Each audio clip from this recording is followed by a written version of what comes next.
Hello everyone, it's Natasha from Treasure Books. So today I wanted to share an idea with you that I've had in the past, I've used in the past, and I decided to come back to it and show you guys what I've done. So first I'll just quickly apologize. I'm still sick and recovering from a really bad cold and an eye infection. So I'm actually just back in my craft room and taking things really slowly. So I hope that this video is going to be, is going to flow. Anyway, having said that, let's go back to the project. So basically what we've got here today is, as you've probably seen from the thumbnail, it's bookmarks using a hand fan. Okay, so let me back up a little bit. In the past, and especially when I was pregnant, I used to get really, really hot. So I had this fan that I used to use all the time when I get, heat flushes and stuff. And I loved this fan because it was like a little bit edgy and fun. And then it broke. And then I thought, this is too beautiful to just throw in the bin. And so I was looking at it and thinking, what can I do with it? And then I came up with an idea of using these little bits as little bookmarks. Really, really simple idea. So they already have a hole up here. All you have to do is put a little ring and then put tassels on it. And it's really as simple as that. So that's what I'm going to show you today. I will show you some of the ones that I did just to give you ideas. And I'll just give you a few pointers, I guess. So I was given these, somebody saw my journal where I used these bookmarks, and then they gave me a whole heap of these old falling apart hand fans. So one thing you have to keep in mind when you look at them is, let's say for example this one, I'll just pull it off. So you can see this is a really, really flimsy one. So, and see how easily it breaks very easily. So I did actually make a bookmark using one of those, but I've doubled 3. I don't know if you can see, probably not, but I've actually put 3 together and glued them together to give it more sturdiness. So that's one thing you want to keep in mind, because if it's really flimsy, then whatever you have hanging off the top here, it's just going to pull it out completely and it's just going to outweigh it. So that's one thing to keep in mind. Even with this fan, this was a cute little fan. These inner, the outside two were quite big and strong, but these inner ones are very weak. So I've doubled, I think I've doubled 2 when I was making this one. So that's just one thing to keep in mind. And this is one that's intact. So if you don't know what a hand fan is, there you go. Now you know. All right, anyway, let's go back to this. So what I did with, I'm just going to pull all of these out so you can have a look. So when I pulled this one off, let's see if you can see. You can see a little bit of the glue here. It's not perfect. So what I did, I don't know if you can actually see it in the video, but when I look at it with a naked eye, only one eye because the other one's infected, I can see that there's some glue here, and I really didn't like that. So what I did is I painted my ones.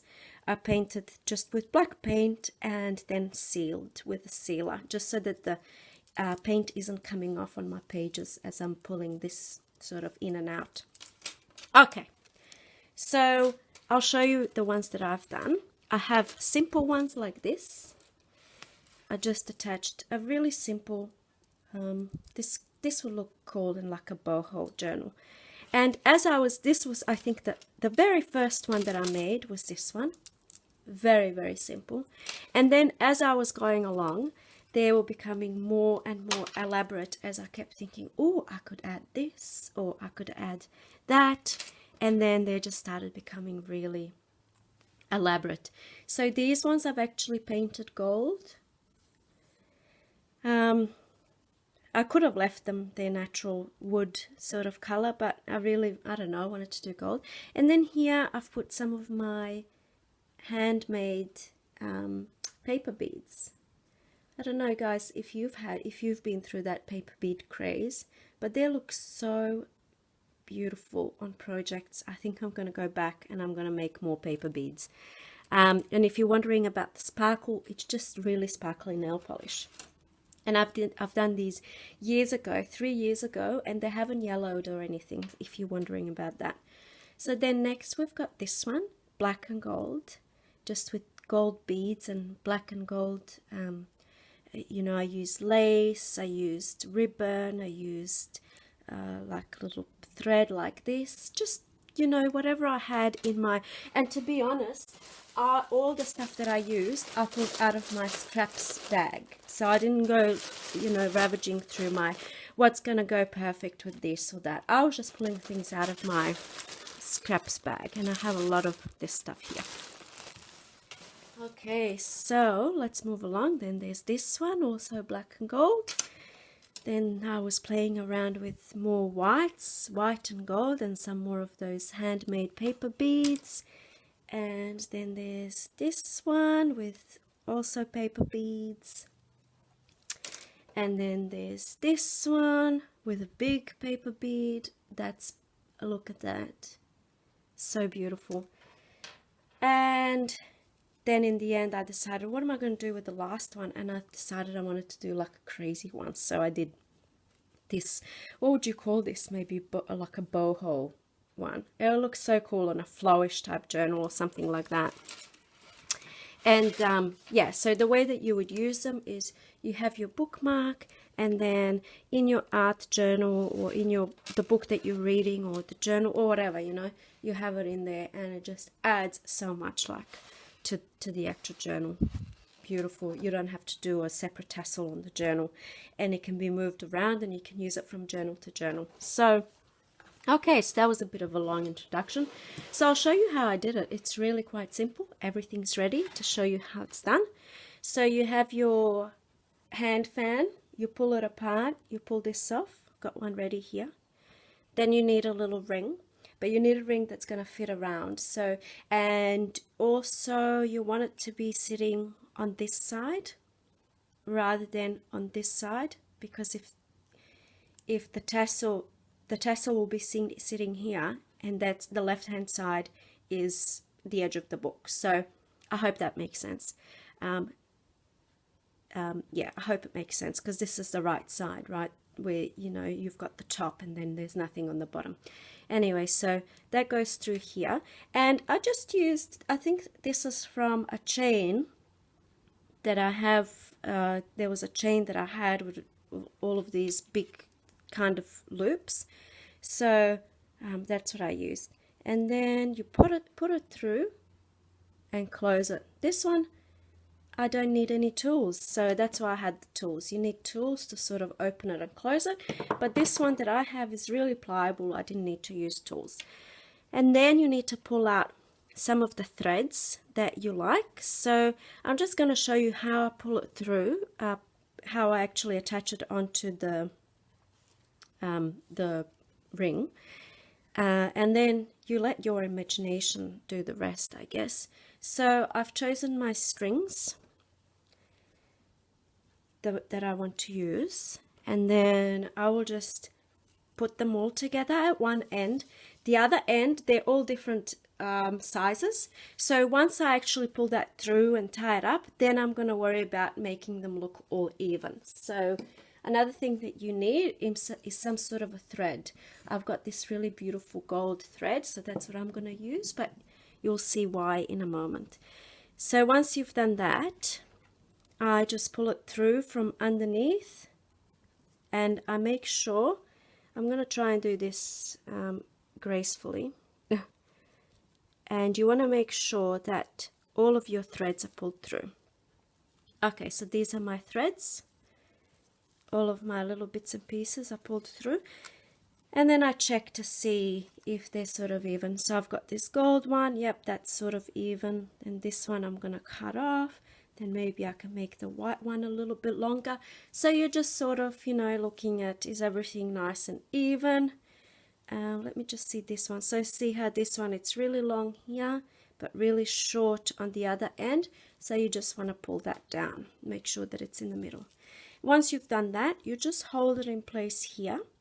So now you can sew it. You can just use a sewing needle, put it through the middle and then sew around. But the way that I've done it is I get my thread. Sorry, I'm just going to do this off camera. I'll just show you in a moment. So I've got a little bit of thread, just approximately. And I pull it around here. And I want a little bit hanging here so that I can tie it in the end. And then with my other hand, so I'm holding it here, and then I'm just going to wrap it around. Just like this. Just a few times. Make sure that it's holding it in place and holding it tight. Wrap it around, and then I'm going to tie a knot. Okay, so I'll just pop it down. I know it's a little bit far away, but I'm going to do the box. I think it's called box knot. So left over right, and then right over left. Oh God, I think I'm doing this right. I think I am. Left over right, right over left. And then just because I don't trust myself, I make a few more knots like that. And then because I still don't trust myself, I do one final knot, just like this. Where's my little pokey tool?